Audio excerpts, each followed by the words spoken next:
성경 말씀 보겠습니다. 민수기 11장 1절부터 9절 말씀입니다. 다 같이 보겠습니다. 여호와께서 들으시기에 백성이 악한 말로 온망하매 여호와께서 들으시고 진노하사 여호와의 불을 그들 중에 붙여서 진영 끝을 사르게 하시매 백성이 모세에게 부르짖음으로 모세가 여호와께 기도하니 불이 꺼졌더라. 그곳 이름을 다베라라 불렀으니 이는 여호와의 불이 그들 중에 붙은 까닭이었더라. 그들 중에 섞여 사는 다른 인종들이 탐욕을 품으며 이스라엘 자손도 다시 울며 이르되 누가 우리에게 고기를 주어 먹게 하랴.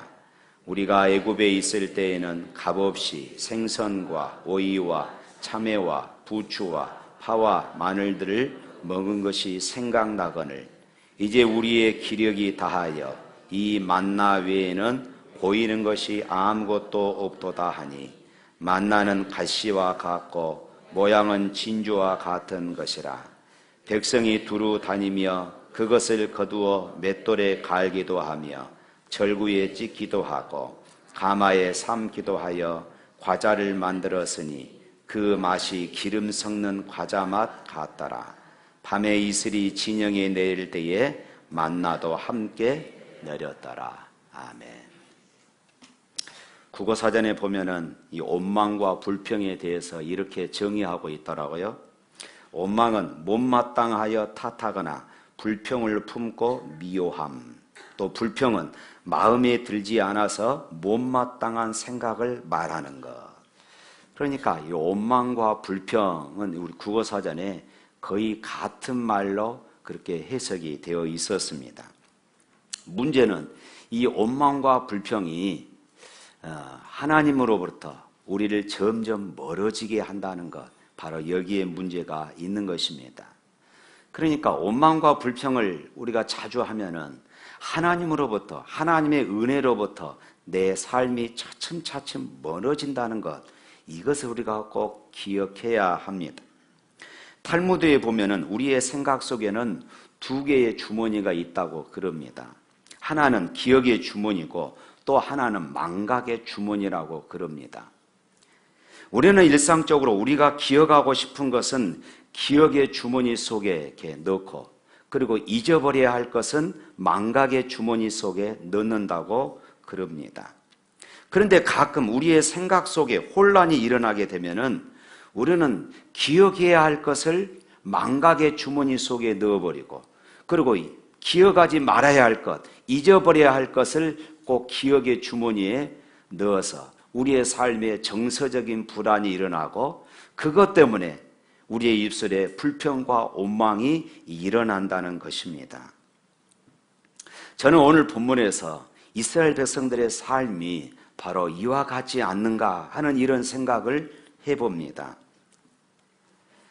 지금 그들이 기억해야 할, 그들이 꼭 잊지 말아야 할 정말로 중요한 것은 잊어버리고, 그리고 그들이 기억하지 말아야 할 것들을 기억에 내며 불평하고 온망하고 있는 이스라엘 백성들의 모습입니다.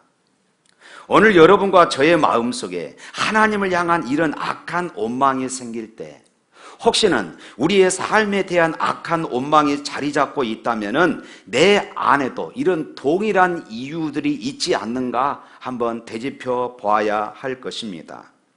그렇다면은 도대체 광야길에서 이 이스라엘 백성들이, 주님의 백성들이, 하나님의 백성들이 왜 이렇게 온망하고 있었을까요? 가장 중요한 것은 그것입니다. 그들이 하나님의 은혜를 잊어버렸기 때문입니다. 우리 지난주에도 그 말씀 드렸죠? 우리가 이 은혜를 잊어버리면은 자연스럽게 우리 입에서 불평과 온망이 나올 수밖에 없다는 것이지요. 오늘 본문에서도 그것이 증명되고 있습니다. 지금 광야길을 지나는 이스라엘 백성들이 경험할 수 있었던 가장 큰 은혜는 무엇이었습니까? 우선은 그들이 애굽 땅을 떠나는 것 그 자체가 그들에게 엄청난 큰 은혜였습니다. 그들이 애굽 땅에서 뭐였어요? 노예 생활을 했죠. 노예 생활은 참으로 비참합니다. 노예는 소모품과 같습니다. 쓰다가 필요 없으면 버리는 것이에요. 그런 비참함 가운데 있는 이스라엘 백성들을 하나님께서 은혜를 주셔서 자유함을 얻게 해주셨고 해방시켜 주셨습니다. 이것은 전적으로 하나님의 은혜였습니다. 그리고 그들이 애굽 땅에서 나와서 광야에 들어서자마자 하나님께서 그들을 인도하셨는데 불기둥과 구름기둥으로 인도하셨습니다. 불기둥과 구름기둥은 그들이 40년 동안 광야 생활하면서 떠나지 않았습니다. 그러니까 하나님의 인도하신 것들이 그들의 눈으로 직접 볼 수 있게끔 하나님은 그들 가운데 은혜를 베풀어 주셨습니다. 뿐만 아니라 그들이 광야 길을 나선 지 얼마 되지 않아서 그들 앞에 홍해가 가로막고 있었습니다. 그렇지만 그들의 힘으로는 도저히 건널 수 없는 이 홍해 바다를 기적적으로 그들이 육지처럼 건너게 되었습니다. 이것도 역시 하나님의 은혜였습니다. 그런데 지금 이스라엘 백성들은 원망하고 있는 것이에요. 이스라엘 백성들은 지금 불평하고 있는 것입니다. 1절 말씀 한번 볼까요? 1절 여호와께서 들으시기에 백성이 악한 말로 원망하매 여호와께서 들으시고 진노하사 여호와의 불을 그들 중에 붙여서 진영 끝을 사르게 하시매. 이 한 절 말씀에 반복되는 말씀이 2번 나타납니다. 하나님께서 들으셨다. 사랑하는 성도 여러분, 기억하십시오. 내가 원망하고 내가 불평할 때 하나님은 듣고 계십니다.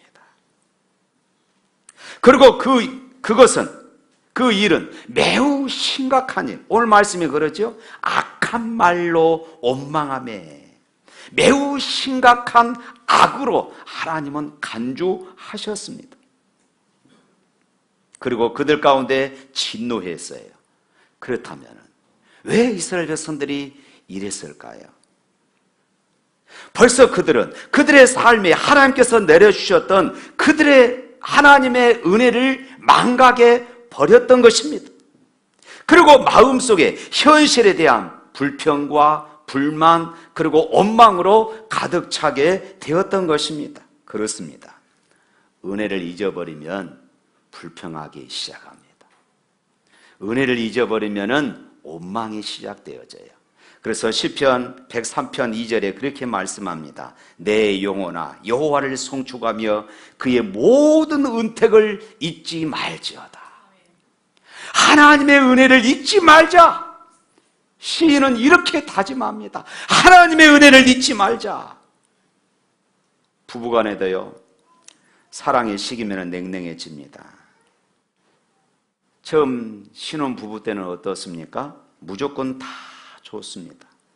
보기만 해도 행복하고 위로 보나 아래로 보나 그저 행복 그 자체였습니다. 원망이 있다면 꼭 내가 원망할 것이 있다면 굳이 원망하고 싶다면 너무 이쁜 것이 원망입니다. 너무 이쁜 것이 원망이에요. 제 후배 목사가요, 자꾸 자기 사모가 이쁘다 그 이야기예요. 오늘 일찍 들어간다고 그럽니다. 왜 빨리 들어가야 돼? 우리 사모가 이쁘기 때문이야. 이렇게 이야기하는 것이에요. 제가 속으로 그랬습니다. 내 아내는 더 이쁜데.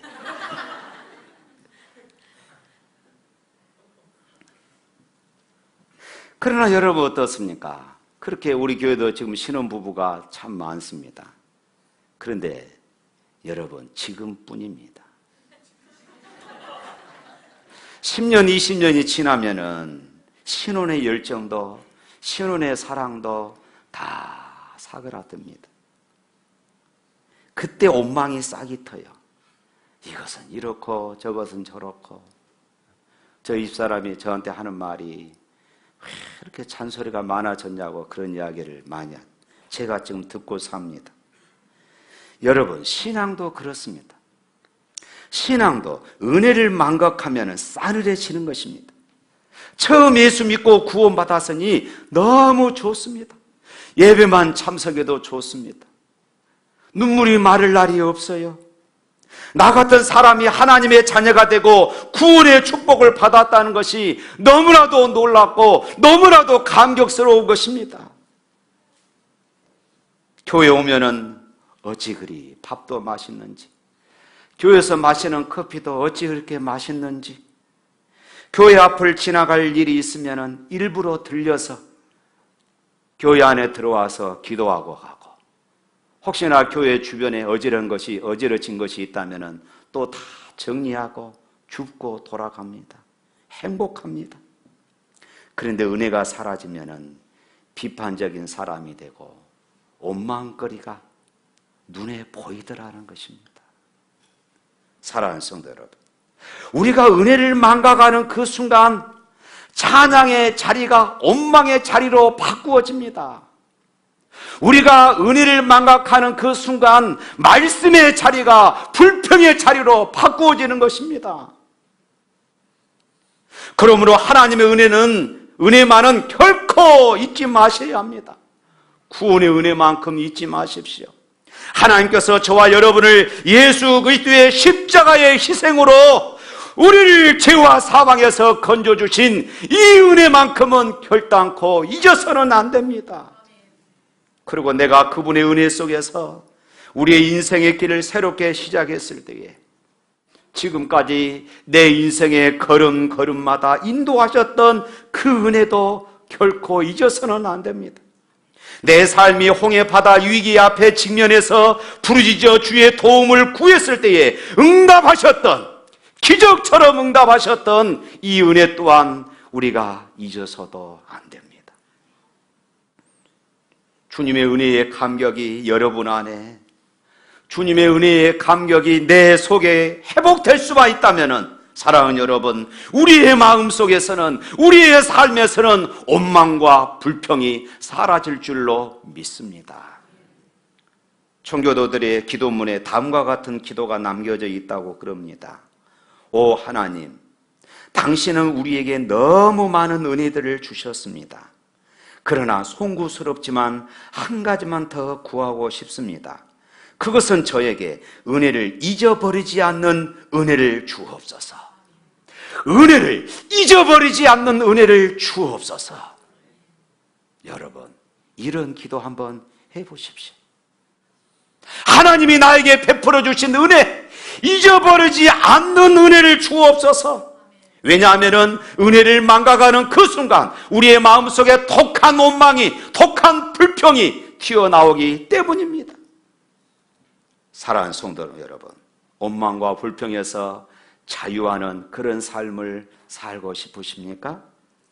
그렇다면 내 인생길에서 베풀어 주셨던 그분의 은혜를 다시 기억하고 회복할 수 있기를 주님의 이름으로 축원합니다. 다음으로 이스라엘 백성들이 이렇게 원망할 수 있었던 것은 과거의 은혜를 망각했을 뿐만 아니라 현재의 은혜, 현재 주신 이 복도 그들은 망각하고 있었던 것입니다. 지금 이스라엘 백성들은 원망하고 불평하고 있어요. 물론 나름대로 원망할 이유가 있었겠지요. 나름대로 불평할 이유가 있었겠습니다. 불편함도 있었고 부족함도 있었을 것입니다. 그러나 정말로 그들에게 불편함과 부족함만 있었겠습니까? 하나님은 정말로 그들에게 모든 복을 다 거두어가 버리셨습니까? 그렇지 않았지 않습니까? 오늘 본문을 살펴보면 아직도 지속되고 있었던 하나님의 복을 찾아볼 수가 있어요.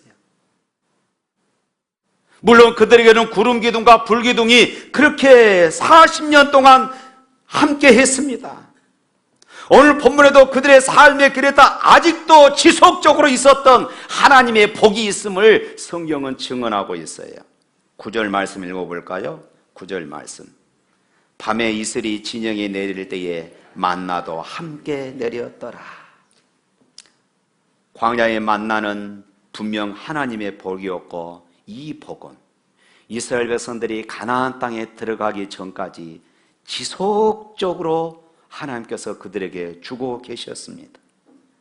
그러나 더 이상 그것이 복으로 느껴지지 못한 것입니다. 이것이 문제였어요.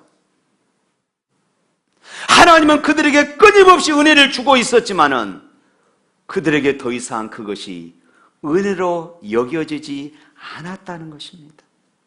현재 존재하고 있는 이 복을 복으로 느끼는 그런 깨달음이 그들에게 사라져 버렸습니다. 그리고 이렇게 불평합니다. 5절 6절 말씀 읽어볼까요? 우리가 애굽에 있을 때에 값없이 생선과 오이와 참외와 부추와 파와 마늘들을 먹는 것이 생각나거늘 이제는 우리의 기력이 다하여 이 만나 외에는 보이는 것이 아무것도 없도다.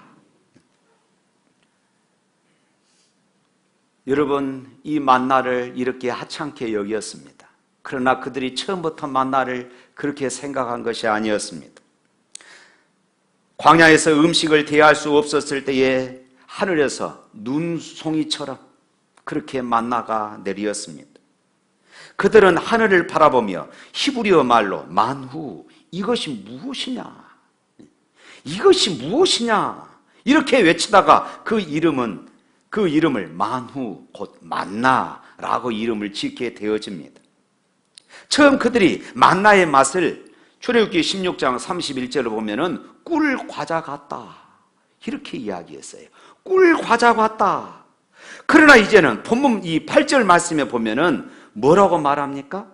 백성들이 두루 다니며 그것을 거두어 맷돌에 갈기도 하며 절구에 찢기도 하고 가마에 삶기도 하여 과자를 만들었으니 그 맛이 기름 섞는 과자 맛 같더라. 기름 섞는 과자 맛 같더라. 이렇게 말합니다. 뿐만 아니라 후일에 민수기 21장 5절 말씀에는 이 만나를 하찮은 음식이다, 박한 식물이다 이렇게 평가해 버립니다. 그렇습니다. 처음 이스라엘 백성들이 광야에서 이 만나를 선물 받았을 때는 그것이 감격이었습니다. 그것이 감동이었습니다. 그것이 감사였습니다. 그러나 더 이상 이 만나는 감격의 대상이 되지 못하고 있는 것입니다. 왜일까요? 그 만나의 맛이 변해서 그랬을까요? 아닙니다. 그 만나가 사라졌기 때문일까요? 적게 내려서일까요? 아니에요. 그 만나를 하나님께서 주신 복으로 여기지 않았다는 것입니다. 그 만나를 복으로 느낄 수 있는 가슴이 없어진 것입니다. 하나님의 은혜를 은혜로 느낄 수 있는 이 가슴이 사라져버린 것이에요. 사랑하는 성도 여러분, 우리 모두는 하나님이 주신 복에 익숙해지면은 그 복을 더 이상 하나님이 주신 복으로 여겨지지 않는 것입니다.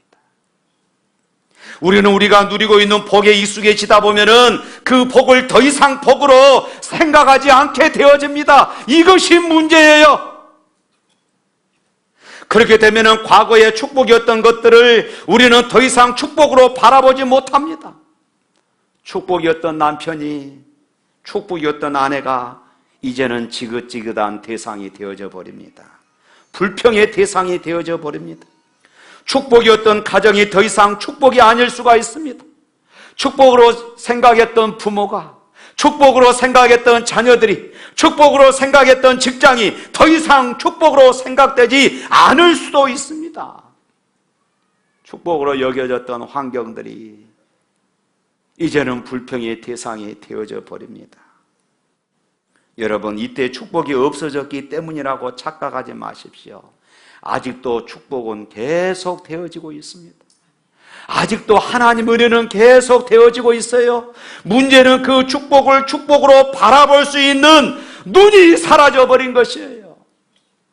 그 축복을 축복으로 느낄 수 있는 우리의 믿음의 가슴이 사라져버린 것이, 이것이 문제입니다.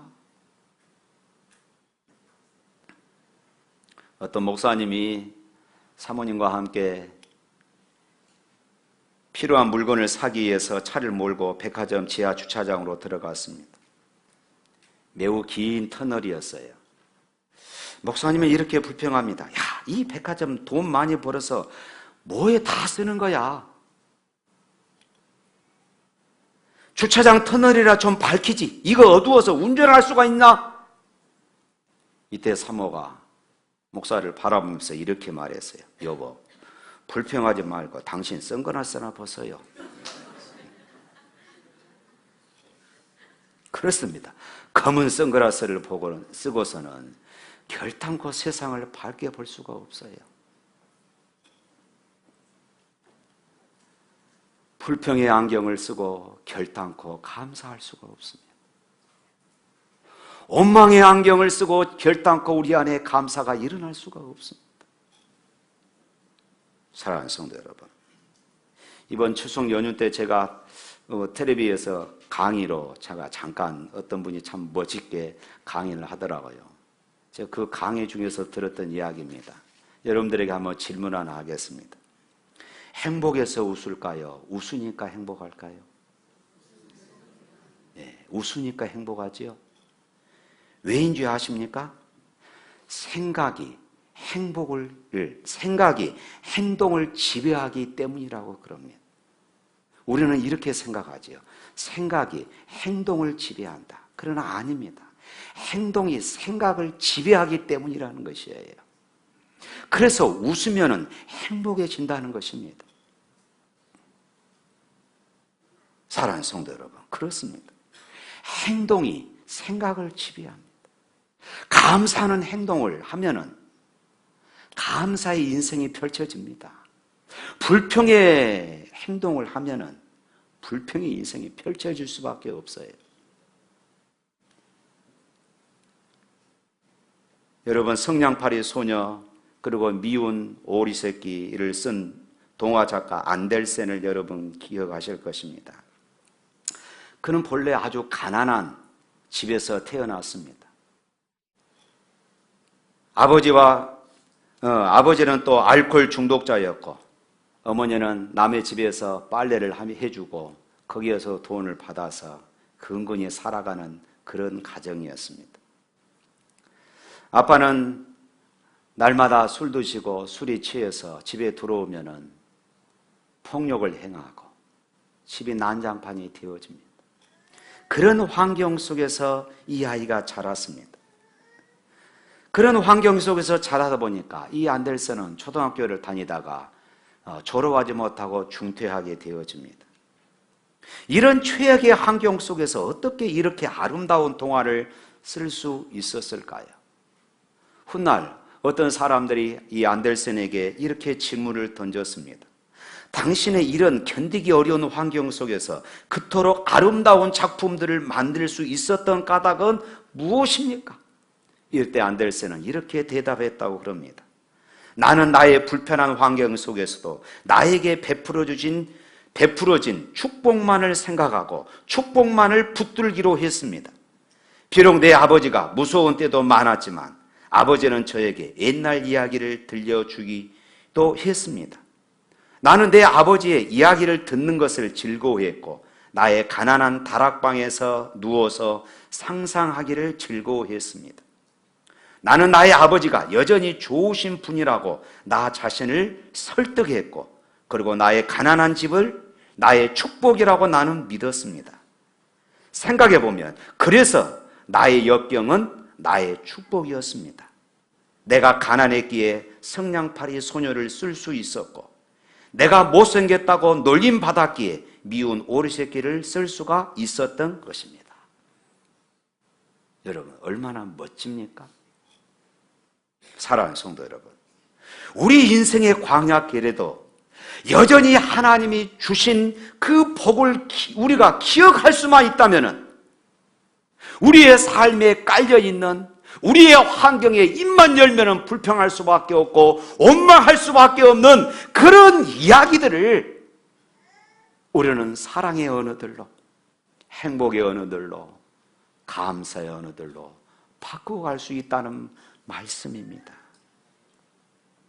하나님이 우리에게 주신 이 은혜를 내가 잊어버리면 않는다면 지금 내 삶 가운데 여전히 존재하고 있는 하나님의 그 축복을 내가 맛보고 볼 수만 있다면 우리의 삶은 불평이 아니라 감사의 삶이 되는 것입니다. 사랑하는 성도 여러분, 지난주부터 우리가 불평 없이 살아보기 21일 캠페인을 우리가 시작을 했습니다. 여러분 한 주간 동안 성공하셨습니까? 더군다나 이번 명절에 불평할 일이, 짜증날 일들이 얼마나 많습니까? 여러분들 보라색 이 밴드를 손목에 다 차고 계십시오. 아마 여러분들 한 주간 동안 때로는 많은 일들이 일어났을 것이에요. 여러분들 보라색 밴드를 차고 있으니까 왜 그렇게 불평할 것들이 더 많은지, 어떤 분은 그렇게 이야기하는 것을 들었습니다. 내가 이렇게 불평을 많이 하고 살았는지 몰랐다고 이야기를 합니다. 그 전에는 몰랐습니다.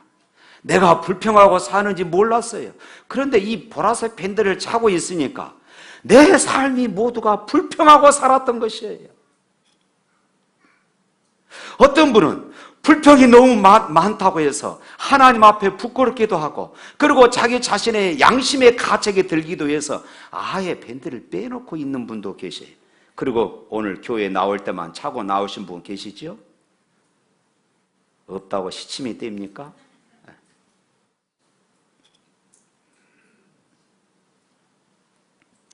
이 운동을 시작한 유일 보엔 목사는 자신이 그리스도인이고 목사이면서 불평을 극복하지 못하고 사는 자신의 변화를 위해 이 간단한 일을 시작했다고 그럽니다. 방법은 간단합니다. 나누어드린 보라색 고무 밴드를 손목에 차고 있다가 불평할 때마다 이 고무 밴드를 다른 손목으로 옮기는 것입니다.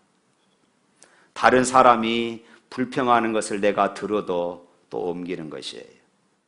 어제 저녁에 청년들하고 밥을 먹다가 저쪽 상에서 막 불평을 해요. 저는 그것을 안 들었습니다. 그랬더니 일부러 제 밴드를 옮기려고, 목사님 들었지요? 빨리 옮기세요 그러더라고요. 나 못 들었어. 우리는 얼마나 불평에 익숙한 사람인가를 발견해야 합니다. 내가 얼마나 불평을 많이 하는 사람인가를 나 스스로 발견하자는 것입니다. 그리고 21일만 우리가 불평하지 않고 살면은 이 운동은 성공한 것이라고 그럽니다. 21일은 무슨 일이 우리에게 습관으로 정착하기 위한 시간이라고 그럽니다. 21일만 불평 안 하고 살면은 우리는 이 도전에 성공하는 것입니다. 사랑하는 성도 여러분, 한번 성공해 보십시다. 할렐루야. 그런데 보통 이 운동에 동참한 사람들이 성공하기까지 소요되는 시간이 4개월에서 한 8개월 정도 걸린다고 그래요. 그러니까 많은 실패를 거듭하면서 서서히 우리의 삶의 패턴이 바꾸어지는 것이에요. 실패를 통해서 바꾸어집니다. 이것을 우리는 알아야 됩니다. 그러면서 4가지 단계를 걸친다고 그의 책에서 밝힙니다. 첫 번째로는 의식하지 못하고 불평하는 단계.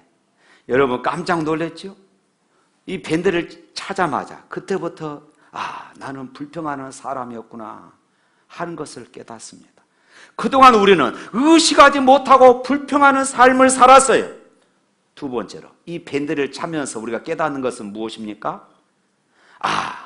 이제 의식하면서 불평하게 되어집니다. 내가 불평하는 것을 내가 스스로 의식하게 되어지는 것이에요. 세 번째 단계, 의식하면서 불평하지 않는 단계. 내가 의식적으로 불평하지 않아야 되겠구나. 아마 한 주간 동안 어떤 분들은 그렇게 생각했을 거예요. 막 불평하고 싶은데 이것 때문에 불평하지 않습니다. 저도 그랬어요. 화를 내고 싶은데 이것 때문에 참았습니다. 제 아내가 그래요. 참 하나님이 기가 막힌 아이디어를 당신한테 주었어. 화내고 싶은 자리에서 화를 내지 않는다는 것이에요. 그리고 마지막 단계는 의식하지 않아도 불평하지 않는 것입니다. 그러면 성공한 것이에요. 의식하지 않아도, 맨 처음에는 의식하지 않고 불평을 했는데 마지막에 가면은 의식하지 않고 불평하지 않더라는 것입니다. 이런 단계까지 이룰 수 있기를 주님의 이름으로 축원합니다. 앞으로 여러분 셀가족 모임 할 때마다 이런 성공담, 실패담들을 꼭 나누십시오. 나는 이래서 실패했다고, 나는 이래서 성공했다고 꼭 나누십시오. 이렇게 4개월에서 8개월 지나다 보면은 우리 교회 안에뿐만 아니라 여러분들의 가정과 여러분들의 삶 속에 놀라운 일들이 일어날 것입니다. 어떤 분은 불평 없이 세상이 어떻게 바꾸어지냐고 하실 분이 있을 것입니다. 그러나 여러분, 나은 사람이 그렇게 시작하다 보면은 세상은 바꾸어질 줄로 믿습니다. 데살로니가전서 5장 18절 말씀, 범사에 감사하라. 이것이 그리스도 예수 안에서 너희를 향하신 하나님의 뜻이니라. 지금까지 베풀어 주셨던 은혜를 잊지 마십시오. 지금도 여전히 여러분들의 삶 가운데 주어주고 있는 그 하나님의 은혜를 잊지 마시기를 바랍니다. 그것을 바라볼 수 있는 믿음의 눈을 가지시기를 바랍니다. 현재 내 인생의 광야 가운데 만나를 여전히 베풀어 주신 그 하나님, 그 주님이 저와 여러분의 주님이시라면 왜 우리가 원망하고 왜 우리가 불평하며 살겠습니까? 이제 불평을 멈추십시오. 그리고 이제 감사하는 그런 삶을 사시기를 바랍니다. 감사가 우리의 인생을 바꿉니다. 할렐루야.